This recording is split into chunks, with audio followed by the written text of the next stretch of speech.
जय गुरुदेव, जय दक्षिण कालिका, जय बटुक भैरवनाथ. नमस्कार मित्रांनो, अध्यात्मशास्त्र या युट्यूब चॅनेलवर मी कालिकानंदनाथ आपल्या सर्वांचे सहर्ष स्वागत करत आहे.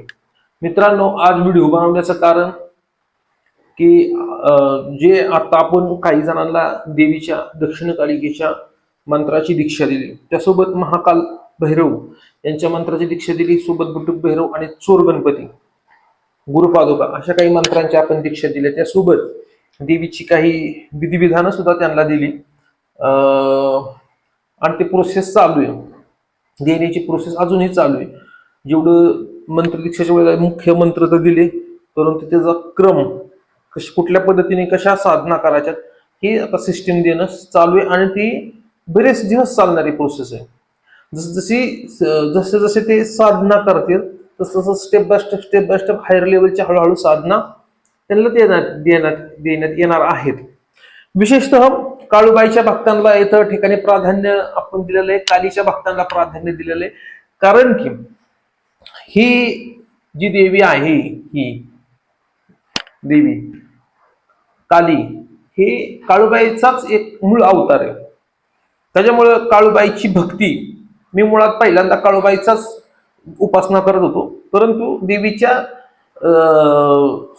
इच्छेनं, देवीच्या संकेतांमुळे, देवीच्या निर्देशामुळं मी ह्या मूळ विद्येची उपासना साधना चालू केली. नाही तर पूर्वी, सगळ्यात आधी पूर्वी आपण काळूबाईचीच लहानपणापासून भक्ती उपासना करत होतो, परंतु देवीची जगदंबेची इच्छा होती मूळ स्वरूपात तू कर माझी उपासना, म्हणून आपण ह्या गोष्टी चालू केल्या. साधनाच्या मार्गामध्ये, ह्या मार्गामध्ये ईश्वरी संकेत साधनेच्या माध्यमातून जे प्राप्त होतात त्या अनुषंगानंच पुढची वाटचाल केली जाते आणि करावी लागते. साधकांचं देवतेबरोबर जे कम्युनिकेशन असतं त्याच बेसवरती साधना जीवनातला मार्ग ठरतो. देवतेचे संकेत, गुरुचं मार्गदर्शन आणि साधना असा हा क्रम चालू राहतो प्रत्येक साधनाच्या जीवनामध्ये. असं ते आहे. आज व्हिडिओ बनवण्याचं मुख्य कारण म्हणजे काही लोक अशी आपल्याला आढळून आली, काही माणसं अशी आपल्याला आढळून आली की त्यांना काही लोकांनी सांगितलं किंवा त्यांच्या मनामध्ये असं काही कुतूहल निर्माण झालं की जाऊन बघावं काय आहे. तर ते त्यांना काही 2-3 जण सापडले आपल्याला अशी, त्यांना मी सावध केलं चांगल्या पद्धतीनं की बाबांनो, ही दीक्षा म्हणजे एक लग्न केल्यासारखा एक संस्कार असतो. हिंदू धर्मामध्ये जे 16 संस्कार आहेत त्याच्यामध्ये दीक्षा हा पण एक संस्कार आहे. दीक्षा वारंवार होत नसते, दीक्षा ही एकदाच होत असते. दीक्षेचा विधी सुद्धा मोठा असतो. असं नाही की शॉर्टकट दीक्षा 5 मिनिटात 2 मिनिटात होती. दीक्षेचा विधी मोठा असतो, बृहत असतो. साधारणतः आपल्या इथे दीक्षेचा जो विधी चालतो सकाळी 8 वाजल्यापासून चालू होतो. दक्षिण मार्गातला दीक्षा विधी असेल तर रात्री 8-8:30 वाजता ते दीक्षेला इतका मोठा विधी असतो तो दक्षिणाचार पद्धतीतला. वामाचार पद्धतीने दीक्षा असेल, बलिविधान इत्यादी त्याच्यामध्ये होतात. त्याला सकाळी 8 वाजता तो कार्यक्रम चालू झाला तर रात्रीच्या कधी कधी 2 होतात तर कधी कधी 3 होतात. इतका मोठा विधी चालतो, तरी पण त्यात ते आठवत नाही पूर्णपणे. ते मला नंतर मोबाईलच्या माध्यमातून त्यांना नंतर व्हॉट्सअपच्या माध्यमातून त्यांना पुढचे गायडन्स द्यावे लागतात. ऍक्च्युली पूर्वीच्या काळामध्ये असं होतं शास्त्र की गुरुच्या पशी राहून, गुरुच्या पशी बसूनच ही विद्या घेतली पाहिजे, शिकली पाहिजे. परंतु कलियुगामध्ये ते शक्य नाही. लोकांचं धावपळीचं जीवन आहे आणि तसं सोशल मीडिया पण आलाय. आपण कॉलच्या माध्यमातून गायडन्स करू शकतो, सोशल मीडियाच्या माध्यमातून लिहून त्यांना 2 मिनिटात ते पाठवू शकतो. त्याचा पण फायदा होतो, नाही असं नाही. परंतु ज्या गोष्टी प्रत्यक्ष करायच्या त्या प्रत्यक्षच केल्या पाहिजे. दीक्षा ही प्रत्यक्ष उपस्थित होण्याची गोष्ट आहे. ज्या पद्धतीनं लग्न ऑनलाईन होऊ शकत नाही, लग्न ऑनलाईन होऊ शकत नाही, ऑनलाईन लग्न नाही होऊ शकत, कसं होईल तसं दीक्षा ऑनलाईन नाही होणार. दीक्षासाठी तुम्हाला इथंच यावं लागेल आणि ते पूर्ण विधिवत संकल्प इत्यादी होऊन हवन होईल, पूजन होईल, अर्चन होईल, यंत्रार्चन होईल, सगळ्या काय गोष्टी होत्या. त्यानंतर दीक्षा होईल. दीक्षाला यायचं नाही कुणी. पहिली गोष्ट आता ही क्लिअर करतो की कुणी यायचं नाही. सर्वप्रथम ज्यांना घरातनं विरोध आहे अशा काही स्त्रिया असतील, लेडीज असतील, लहान कॉलेजची मुलं असतील, त्यांच्या आई वडिलांची इच्छा नाही की तुम्ही दीक्षा घ्यावी, तर तुम्ही येऊ नका दीक्षासाठी. तुम्ही नामजप करा, तुमच्यासाठी नामजप पुरेसा आहे. दीक्षा जर घ्यायची असेल तर तुमच्या घरच्यांची तुम्हाला संमती पाहिजे. आलं का तुमच्या लक्षात? तुम्ही पुरुष असताल, स्वतः तुम्ही पुरुष आहे, करते आहे, तुम्ही कमावताय, करते, कुणा अवलंबून नाही, तुम्ही स्वतः येऊ शकता, दीक्षा घेऊ शकता. पण तुम्ही कुणाच्या तरी अधीन राहताय, आश्रित आहे, तुम्ही कुणाच्या तरी आश्रित आहे, तुम्ही स्वतः स्वावलंबी नाही, तर तुम्हाला तुमचा जो पालनहार आहे, म्हणजे तुमचा जो पालक आहे, जो तुमचं पालन पोषण करतो, त्याची अनुमती तुमच्यासाठी आवश्यक आहे, त्याचा आशीर्वाद तुमच्यासाठी आवश्यक आहे मित्रांनो. त्याच्या अनुमतीशिवाय तुम्ही येऊन दीक्षा नाही घेतली पाहिजे. हे माझे कडक शब्दात निर्देश आहेत. आणि दुसरी गोष्ट, स्त्रिया तर शास्त्रानुसार, कुरार्णव तंत्रानुसार, शास्त्र ग्रंथानुसार स्त्रीला जर दीक्षा घ्यायची असेल, आणि जर का ती स्त्री विवाहिता नसेल, कुमारी असेल, तिचं लग्न झालं नसेल, तर तिने तिच्या पित्याची परवानगी आणि आशीर्वाद तिला आवश्यक आहे दीक्षेसाठी. पहिली गोष्ट. जर पिता नसेल, तिला पिता वारला असेल, तर थोरला भाऊ किंवा माता यांचा आशीर्वाद आणि अनुमती आवश्यक आहे दीक्षेसाठी. जर स्त्री विवाहिता असेल, तिचं लग्न झालं असेल, तर तिने पतीचा आशीर्वाद आणि पतीची अनुमती घेतली पाहिजे आणि मग ती दीक्षा घेतली पाहिजे, असं आहे. जर पती नसल, विधवा असेल, तर तिने मुलाची अनुमती घेतली पाहिजे. पण तिने घरातल्या ज्याच्या ती अधीन राहती त्याची तिने अनुमती घेतली पाहिजे, हे निश्चित आहे. तर आता हे झाला विषय कौटुंबिक विषय झाला. आता ह्याच्या पुढचा विषय सांगतो. एखाद्याने गुरु पहिला केलेला आहे. आता गुरुमध्ये पहिला गुरु जर केलाय तुम्ही, पहिला गुरु जर तुमचा चांगला आहे, तुम्हाला देवयोगाने चांगला गुरु लाभलाय आणि तुम्ही संतुष्ट आहे त्या ठिकाणी, त्या मार्गात तुम्ही संतुष्ट आहे, तुम्ही समाधानी आहे त्याने दिलेल्या उपासना साधना केलेल्या, तर मला असं म्हणायचंय तुम्ही दुसरा गुरु कशासाठी करायचंय. मग अशी पण काही माणसं आपल्याकडे आली की आम्हाला म्हणले दीक्षा घ्यायची. म्हणलं मग तुम्ही अगोदर कोणाकडून दीक्षा घेतली का? तर त्यांनी सांगितलं त्या व्यक्तींना की बाबा आम्ही अगोदर दीक्षा घेतली. मग तरी तुम्हाला दीक्षा का घ्यायची नाही? म्हणजे आमची इच्छा आहे दीक्षा घ्यायची. मग ठीक आहे, पहिल्या गुरुची परमिशन घ्या, तुमचं तर त्याचे संबंध चांगले आहेत तर तुम्ही त्याची पहिल्यांदा परमिशन घ्या, आशीर्वाद घ्या आणि मग इथं दीक्षा घ्या, तुम्ही काय प्रॉब्लेम नाही. तर त्याच्यामध्ये पण असे, जर तुमचा पहिला गुरु आहे आणि त्यांनी दिलेल्या साधनेने तुम्ही संतुष्ट आहे, तर तुम्ही दुसऱ्या गुरुकडून येऊन दीक्षा घ्यायचं प्रयोजन काय? हे कुठंतरी चुकीचं आहे. तसंच चुकीचं आहे की तुम्हाला पहिला गुरु असताना तुम्ही दुसरा गुरु कशासाठी तुम्हाला करायचा? तर ही सरासरी रॉंग आहे, असं कोणी करू नका. तुमच्या गुरुने तुम्हाला चांगली विद्या दिली, तुमच्या गुरुवरती तुमची भक्ती आहे, त्याच्या भक्तीला चिटकून राहा. दुसऱ्या ठिकाणी जाऊन दीक्षा घेण्याचं काही प्रयोजन नाही, ती दीक्षा तुम्हाला फलद्रूप होणार नाही, पहिली गोष्ट. आता ह्याच्यानंतर अजून एक विषय, काही असेही हरीचे लाल सापडले की त्यांना काही गुरुंनी स्वतः सांगितलं की जावा त्याच्यापाशी आणि तो कुठल्या पद्धतीने दीक्षा घेतोय, ही दीक्षा घ्या मग बघा आणि मला सांगा काय कसल्या पद्धतीने तो दीक्षा देतोय, कुठले कुठले विधी कसे कसे करते, जरा जाऊन माहिती घ्या.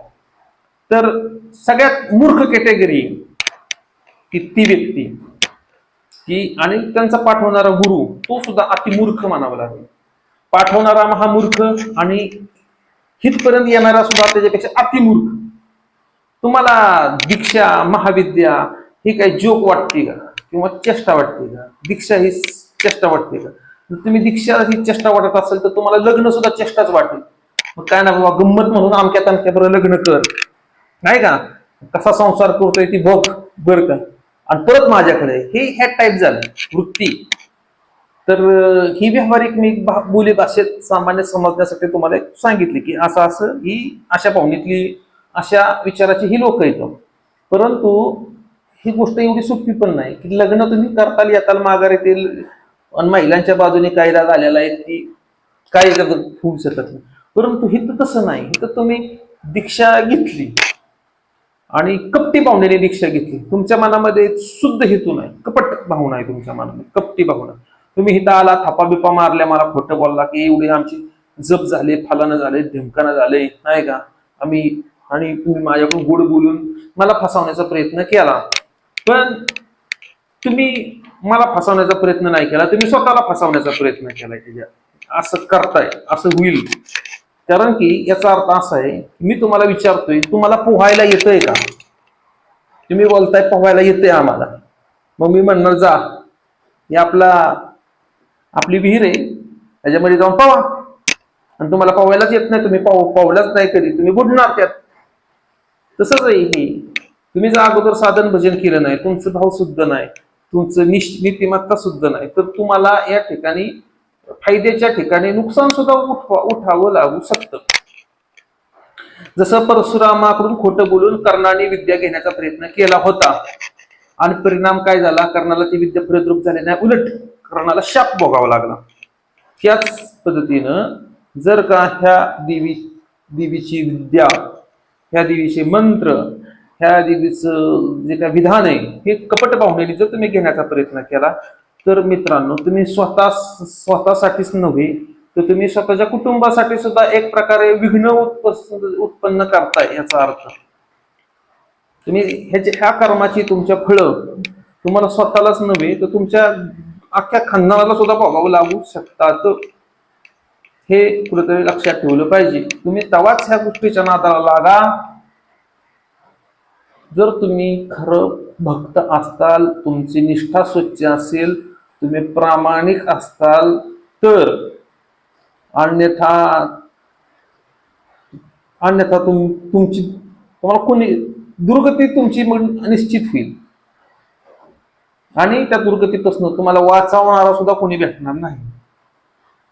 वाचू शकणार तुम्ही जर खोटं बोलून देवीच्या साधनेमध्ये, शक्तीच्या साधनेमध्ये, त्यातले त्यात अति प्रचंड अशा देवीच्या साधनेमध्ये जर तुम्ही कपटकार असताल, म्हणजे कामाख्या असेल, काली असेल, बागलामुखी असेल, ह्या अशा महाविद्येत हे गोष्टी सेन्सिटिव्ह आहेत, संवेदनशील आहेत आणि त्वरित प्रभाव दाखवतात. ह्या देवता तत्क्षण प्रभाव दाखवतात, त्वरित प्रभाव. योगिन्या त्यांच्या ताबडतोब प्रभाव दाखवायला चालू करतात. हे या व्हिडिओच्या माध्यमातून सांगू इच्छितो. तर जर मित्रांनो, भावांनो, बहिणींनो, तुम्हाला जर गुरु सांगत असेल तुमचा, किंवा कोण बाबा, महाराज, बुवा कोण सांगत असेल, त्याच्यापाशी जा आणि बघून या. तर तुम्ही त्याच्या सांगण्याने स्वतः संकट घेऊ नका. तुम्ही त्याला स्पष्ट बोला की तुला लय हौस आहे, तूच जा. जर तुम्हाला कोण बोलला की तुम्ही जा, तर तुम्ही नका बळीचा बकरा बनू. त्याला म्हणाव तूच जा तिकडं, नाही का? असं तुम्ही उत्तर दिलं पाहिजे. तुम्ही बळीचा बकरा बनून मूर्खपणाने कोणी बिनआकलीचे मेंढरागत तुम्ही करू नका. जरा सत्सद्बुद्धी ठेवा. जरच तुम्ही तुमच्या मनात भक्ती नाही, श्रद्धा नाही, काय नाही, चेष्टा म्हणून, गंमत म्हणून, पोरखेळ म्हणून ह्या गोष्टीच्या नादाला लागू नका.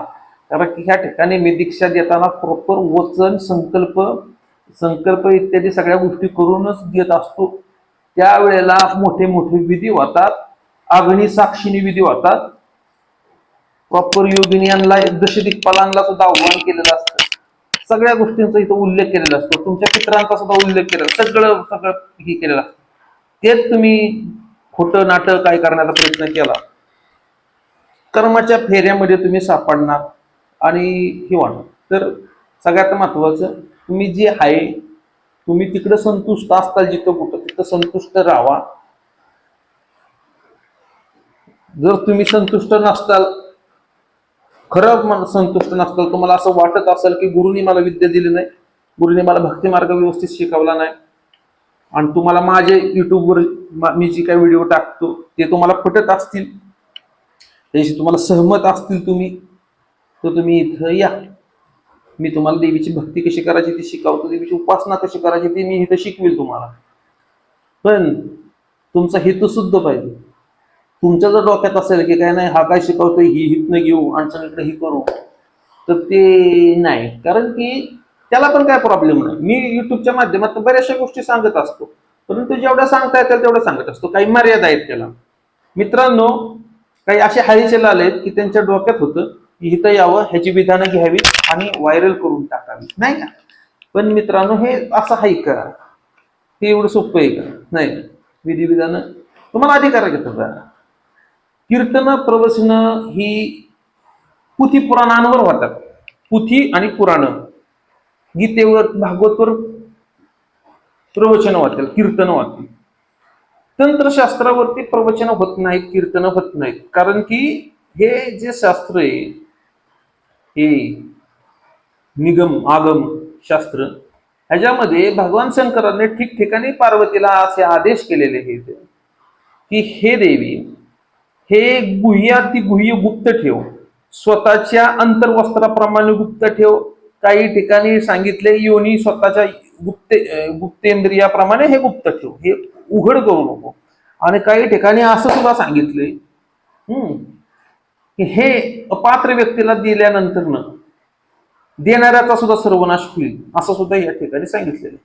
तर मग तुम्ही ह्या गोष्टी, ह्या ज्या अत्यंत गुप्त गोष्टी आहेत, ह्या गुरुपरंपरेतून आलेल्या गोष्टी आहेत, अशी मूढ बुद्धी, दुर्बुद्धी, कुबुद्धी ठेवून तुम्ही जर हित येत असतील, माझ्याशी संपर्क करत असतील की आम्हाला ही द्या आणि आम्ही ही देतो, आणि मग तुम्ही ह्याचा बाजार करा. बाजारीकरण करण्यासाठी जर तुम्ही या ठिकाणी जर माझ्यापाशी येणार असताल की हितनं घेऊन ह्याचा बाजार आपण बाजार भरवावा, तर तुम्ही खानदाना सकाट तुमच्या सगळ्यांना भोगावं लागू शकतं.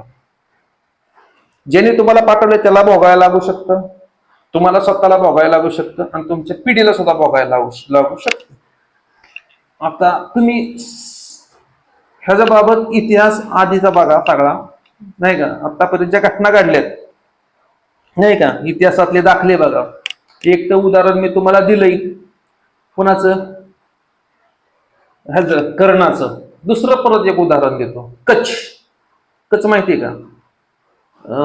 शुक्राचार्याकडे विद्या घ्यायला आला होता, कपट बावण्याने विद्या घ्यायला आला होता, मृत्यू संजीवनीची विद्या. त्याला ती प्राप्त झाली का, मिळली का? नाही, तो घेऊन जाऊ शकला.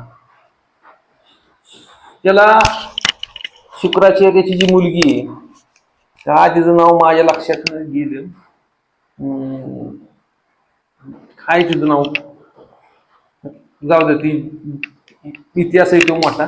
पण शुक्राचार्याची जी मुलगी आहे, तिने कचला शाप दिला की माझ्या बापाने दिलेली विद्या विसरून जाशील. तसंच या ठिकाणी जर तुम्ही कपट बाहुल्याने येताल आणि माझ्याकडून काही माहिती घेण्याचा प्रयत्न करताल आणि कुणीतरी पाठवले म्हणून इथे येतात आणि त्याचा जर तुम्ही बाजार करावा, ह्याचा व्यापार करावा ह्या उद्देशाने येताल, तर तुम्हाला कुणीही वाचू शकणार नाही तुमच्या ह्या कर्मापासून. हे लक्षात घ्या. तुम्हाला विद्या घ्यायची, तुम्ही घ्या, कष्ट करून घ्या, नाही का? कष्ट करून तुम्ही विद्या घ्या आणि सपात्री विद्या द्या. परंतु गुरुपरंपरेला राहून जेव्हा गुरु परमिशन देतो विद्या पुढे देण्याची, त्याच वेळेला ती देता येऊ शकते. तशी देता येत नाही. गुरु आज्ञा आवश्यक असते, याच्यामध्ये गुरुची परमिशन आवश्यक असते. गुरुने दिलेली विद्या पुढच्या माणसाला देण्यासाठी गुरुची परमिशन नितांत आवश्यक असते, हे लक्षात घ्या. काही विद्या अशा आहेत की ज्याला परमिशनची आवश्यकता नसते, काही गोष्टी अशा आहेत की ज्याला परमिशनची आवश्यकता नसते, पण काही गोष्टी अशा आहेत की ज्याला परमिशनची आवश्यकता असते. उदाहरणार्थ, काही गोष्टी तुमच्या अधिकारात असतात आणि काही गोष्टी तुम्हाला फक्त वापरण्यासाठी दिलेल्या असतात आणि काही गोष्टी फक्त तुम्हाला देऊनच टाकलेल्या असतात, ही घ्या तुम्ही, ही त्याचे मालक तुम्ही झालेला असतात. अशाही काही गोष्टी की ज्या मी देऊन टाकल्यात, ही तुम्हाला घ्या आणि स्वतः करा आणि ते वाटा, पुढच्यांना देऊन टाका तुम्ही, काय प्रॉब्लेम नाही. पण काही गोष्टी अशा आहेत की ज्या मी सगळ्यांसाठी नाही दिल्या, मी फक्त शिष्यांसाठी दिलेल्या आहेत, माझ्या अंतरंग शिष्यांसाठी, ज्यांनी दीक्षा घेतली, ज्यांनी मेहनत घेतली, ज्यांनी झिजल्यात, त्यांच्यासाठी दिल्यात. ते त्यांच्यासाठी आहेत की त्यांनी दुसऱ्याला देण्यासाठी नाही आहेत. आलं तुमच्या लक्षात? हा, असं नाही की मी त्यांना अधिकार देणार नाही पुढच्याला देण्याचा, देणार योग्य वेळी अधिकार त्यांना तो सुद्धा देणार की तुम्ही हे करा. पण कधी कधी जेव्हा तुम्हाला वाटेल, जेव्हा मला वाटेल की तुम्ही पात्र आहे परपंच करायसाठी, तेव्हाच तुमचं लग्न लावेल ना मी. आम्ही तुम्हाला परवानगी देईल की शिष्य करण्यासाठी. जेव्हा तुमच्यात दम तयार होईल, जेव्हा तुमच्यात ऐपत तयार होईल की आता काय नाही बाबा, हा माझा शिष्य, हा पुढच्याला दीक्षा द्यायला योग्य देऊ शकतो, हा दीक्षा काय प्रॉब्लेम नाही, काय गुतडा होणार नाही. आणि कारण की जर का काय गुतडा झाला तर हा हँडल करील, काही बाधा आली, काय अडचण आली, काही विघ्न उपस्थित झालं तर हा हँडल करेल, त्यावेळेला ते अधिकार देता येईल. आपल्याला काय फक्त शिष्य तयार नाही करायचे, आचार्य तयार करायचे. आचार्य या ठिकाणाहून, ह्या कालीच्या दक्षिण कालिकेच्या पीठापासून मला आचार्य तयार करून सोडायच्यात बाहेर, की ते सुद्धा गुरुपद भूषवलं पाहिजे, त्यांनी गुरु म्हणून वागले पाहिजेत. पण कधी परीक्षा होईल त्यांची, मी काय दिलंय की त्यांना दाखवावं लागेल की तुम्ही दिलेलं मग आम्हाला येतंय, सगळं समजलंय आणि तुम्ही करताय. आणि त्या साधनेचे जे रिझल्ट आहेत, जे त्याचे जे अनुभव आहेत, आता मला मी केलेले आहेत, मला माहिती केल्यानंतर काय होतं, काय काय अनुभव येतात. जर त्यांनी सांगितलेला अनुभव जर जुळले की बाबा हा, मग मला कळतं की हा योग्य पद्धतीने करू. अनुभव नाही जुळले तर मी पुढं नाही त्यांना काय देऊ शकत. मग पुढची परमिशन कशी मिळेल? पहिल्यांदा सिद्ध तर करावं लागेल की खरंच तुम्ही करताय. तर मित्रांनो, व्हिडिओ बनवण्याचा, व्हिडिओ मध्ये मी कधी कधी आता रात्रीचे वाजलेत 12, 12:30, 12:15 ही झाले असतील आता. तर मित्रांनो, व्हिडिओ बनवण्याचा हाच उद्देश होता माझा की तुम्ही बळीचा बकरा बनू नका, बळीचा बकरा बनू नका. तुम्ही तुमच्या गुरुला, जो कोण असेल तुमचा गुरु, महाराज, बाबा, बुवा, फलाना, ढिमकाना, नाना, तात्या, काका, जो कोण असेल त्याला सांगा, बाबा तू स्वतःसाठी, स्वतःच्या कल्याणासाठी, स्वतःच्या जिज्ञासेसाठी आम्हाला काय बळीचा बकरा बनवू नको. तुझी काशी तिकडं तुझी तू जाऊन घाल, आम्ही जी तू दिलंय तेवढं आम्ही करतो, विषय संपला. कुणाच्या सांगण्याने इथं येऊ नका. स्वतःच्या बुद्धीने, स्वतःच्या मेंदूनी, स्वतःच्या भावनेने सुद्धा असेल तुमचं तर या, नाही तर तिकडं जावा. मला काय त्याचं मी काय तुम्हाला आमंत्रण पत्रिका दिलेली नाही की याच म्हणून कंपल्सरी नाही. मी माझ्या माध्यमातून माझ्या जी काही आहे गुरुकुल म्हणून, त्या ग्रुपमध्ये सुद्धा सगळ्यांना सांगितले कंपल्सरी नाहीये, तुम्ही येऊन दीक्षा घ्याच. तुमची इच्छा असेल तर घ्या, नसेल घ्यायची तुम्ही दिलंय तेवढंच करत बसा. असं हे आहे. मी दिलेली माहिती जर तुम्हाला आवडली असेल तर लाईक करा, शेअर करा, सबस्क्राईब करा चॅनेलला. धन्यवाद.